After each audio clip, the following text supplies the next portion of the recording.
Step by step, the air gets thinner and there are fewer trees, even the stumpy ones. There's not even much in the way of moss, just lichen growing like mold on the rocks, green, black, and gray. They're the only living things that won't get blown off the mountain by the wind, surviving because they pretend to be part of the rock. My windbreaker snaps in the wind like a flag on the mast of a ship. This feels like a hurricane wind, tornado wind, an angry wind strong enough to shove me off the mountain. Just ahead of me lies Knife Edge, which connects to Pamela Peak, named after the Native American storm god who supposedly lives on this mountain, with Baxter Peak, the true summit. This is the most dangerous part of the trek. For about a mile, there's this narrow band of rocks, barely 2 feet wide. I've read about this place. People have fallen off Knife Edge and plummeted 2,000 feet to their deaths, probably on windy days just like this one.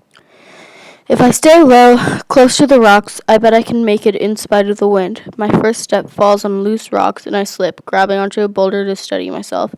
Adrenaline surges through my body as I hunker down, low. On one side, there's a sheer drop. The other side is the same. All that is holding me up on this planet is a narrow strip of rocks that I'll have to climb across on all four in the heavy wind. Yes, I could turn around and try tomorrow, but the summit is there within sight, so close. I'm going to do this. Halfway across Knife Edge, a crowd of dark clouds drifts in from the other side of the mountain. Instantly, the sun is hidden by the clouds, and the entire world runs gray. The first drop of rain falls, huge and dense, and the wind begins a low howl. Stuck in the middle of this precarious strip of land, I cling to a flat boulder like a tiny barnacle in a raging sea. Pressing my head to my chest, I ignore the rock scraping skin off my nose. The dirt and lichen lodged into my fingernails. Can't move forward, can't move back. Stuck in limbo within sight of the summit of Mount Katahdin. So this is it. I've run as far as I can go. Run away from flat prairie land of Illinois to New York City and to Concord, Massachusetts. Run away from my parents and away from Magpie. Mostly, I've tried to run away from what I did, but it follows me wherever I go. Even followed me to the top of this mountain. The rain comes harder now, pelting my skin like buckshot. My sister will never dance again. Hell, she is never going to walk again, not without a fake leg taking the place of the one she lost. How can I climb back down this mountain and go on living with that forever at my core? Such a coward. All I could do was run away on my 2 good legs. God, I can't even think about this. But I can't run either. Not this time. I'm trapped here, with myself and my thoughts. Wind and rain slap my face, whip across my back, my arms, my legs. The shrieking could be the howling of the wind, or it could be me. Salt tears and fresh rainwater stream down my face, into my mouth. How can I ever go home again? A new realization breaks over me. Truth is, I don't have to go home. Don't have to face my parents. Don't have to feel pain anymore. All I have to do is let go of this rock, stand up, throw my arms out to the sky, let the wind take me. This, here and now, could be my fate. This would be a clean ending to my useless life. A good way to die. Slowly, I peel my shaking fingers off the rock. Imagine the release as I let the wind shove me off the mountain. Imagine falling like flying. Sweet relief. I tense the burning muscles of my legs, ready to stand, to surrender. No, Danny. A voice rides the wind. I lift my head up and squint against the wind and rain, somehow expecting Rosie to be here next to me, cling onto the rock, blonde, angel, and pink. The voice is that clear, that familiar. Nobody's there. I duck my head back down. No, boy, don't do it. This time it's Henry's voice, carried by a fresh gust of wind. Where are you? I cry out. I can't see Rosie, can't see Thoreau.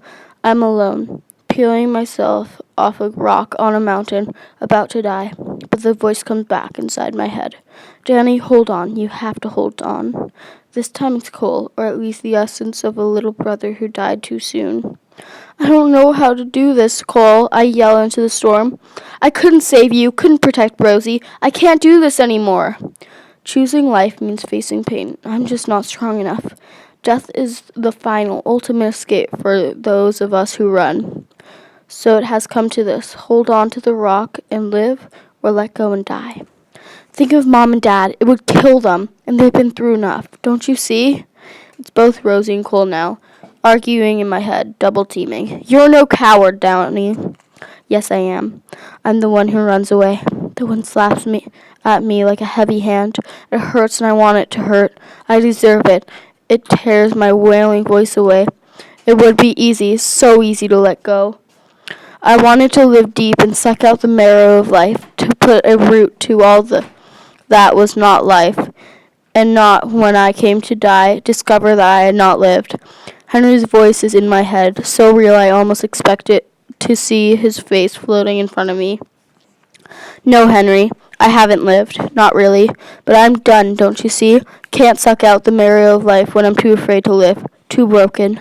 Every creature is better alive than dead, men and moose and pine trees, and he would understand it all right. Will rather preserve its life than destroy it. Another Henryism. Damn you, Henry.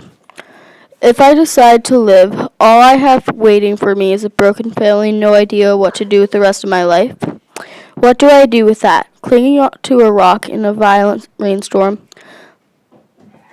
There's nowhere left for me to run, nothing left to do. The thing I want most is to hurl myself into permanent forgetfulness. But for the sake of the voices in my head, I hesitate. I force myself to imagine life past this moment. Life past this moment. Finishing high school. I could do that. Can't see myself going to college. Not now anyway. But maybe I'd work at a music shop for a while. Learn how to repair guitars. Maybe I could even go back to Concord. Be with Haley. And work with Thomas. But what about my family? Can't keep my parents from splitting up. But maybe we could finally talk about Cole. That would be a start. The wind is just beginning to quiet down when I force myself at last to think of Rosie. Make myself imagine Rosie in a wheelchair. Rosie learning to walk with an artificial leg. Maybe if she forgave me for the accident, I could help her. But be there for her like we always were when things in our family came apart. Whether it's the essence of Rosie, Cole, Henry, or something wise beyond understanding inside myself, I don't know. But finally, it gets through to me. I can't die leaving behind the mess that Danny created. And as long as I have life, there's hope I can live better. Find a way to be the best of Danny plus Hank. For Rosie, for my parents, for me. I don't know how long I lie there holding onto the rock, letting the rain drench my hair, my clothes, my skin, but finally the clouds drift off towards the horizon and the storm retreats.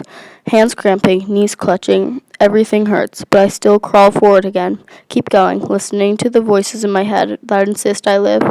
Closer and closer to the other side of Knife Edge. When it's safe, I stand up, stretch sore limbs, take a few steps, walk toward Baxter's Peak, the summit of Mount Katahdin.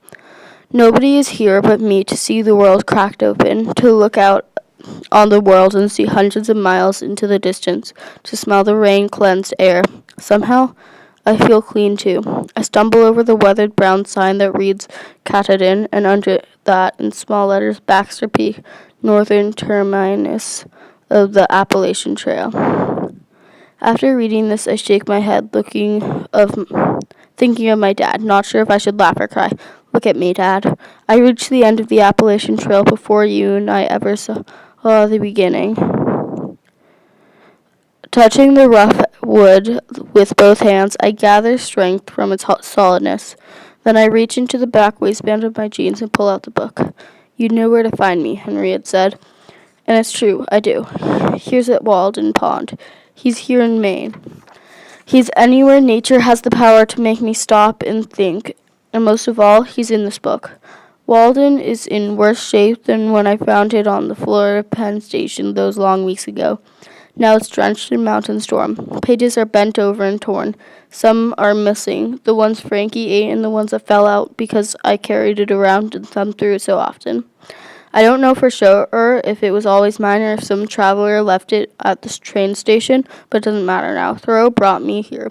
I may not be Thoreau reincarnated, but I bet I could live the rest of my life as if I were living an authentic, simple life. Makes a whole lot of sense to me. And there's one more thing. If I was Thoreau reincarnated, I bet he would have wanted me to complete something that he couldn't in his own lifetime, reach the true summit of Mount Katahdin. So here I am for both of us. I set Walden at the base of the sign with a sacred offering to the gods. Then I take from my pocket this smooth white stone I brought from Walden Pond and set it atop the brook and keep it anchored. There you go, Henry. You made it. I stand there for a long time, then I turn to walk back down the mountain. Luckily, there's more than one route to and from the summit, so I decide to avoid Knife Edge this time by choosing a different path down the mountain. I've walked only a few minutes when I spot a man with a crooked walking stick about 50 feet below me and heading my way. He pauses to take off his straw hat and wipes rain and sweat off his forehead with a red bandana. Something about the way he stands, his black goatee, muscular build, looks familiar. The man looks up at me, shields his eyes against the sun, and waves, the bandana like a banner in his hand. I wave back in disbelief. "Thomas!" I call out and start to laugh. "What are you doing here?" But of course I know what he's doing here. It wouldn't take much for a research historian to figure out where I was going when I left Concord. After all, he planted the idea in my head to begin with, and now he has come to find me. "Dan!" he shouts back. At first I'm startled to hear him use my real name, and Dan instead of Danny, but it's okay somehow. In fact, I like it. When I climbed up the mountain this morning, I was still Hank. I'm not Hank anymore, but in truth, I'm not Danny either. For good or for bad, I'll be Dan Henderson from now on. New name, new start. I'm so busy smiling like a goofball and lumbering down the mountain toward Thomas, I almost trip on an outcropping of granite in the middle of the path. By the time I recover and look back to where Thomas waves, there's another man standing behind him. It's a tall man wearing shorts and hiking boots with a black shaggy hair poking out from under a baseball cap. I can see the logo from here, the Chicago Cubs. We both stand there, frozen, allowing the stunning reality to break over us. "Dad?" "Danny." My father speaks my name, his voice lifted to my ears by the same wind that nearly pushed me off the mountain. I hold the moment like it's a paper-winged butterfly, unable to believe the fragile truth of it. Gravity pulls me down the mountain path to the place where my dad stands and waits, his arms open wide. I collapse against my father's chest, and he squeezes the breath out of me with his strong arms. He came all the way to find me. Maybe I can be forgiving after all. I can hardly stand up with the relief of this. His arms hold me on my feet when I want to fall and kiss the magic ground.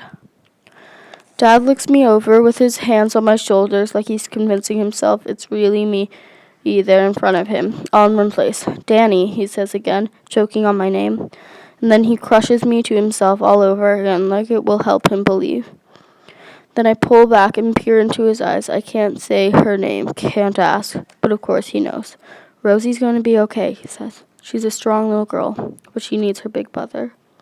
Inside me somewhere, the beast shrinks and contracts itself until it's nothing but pure white light.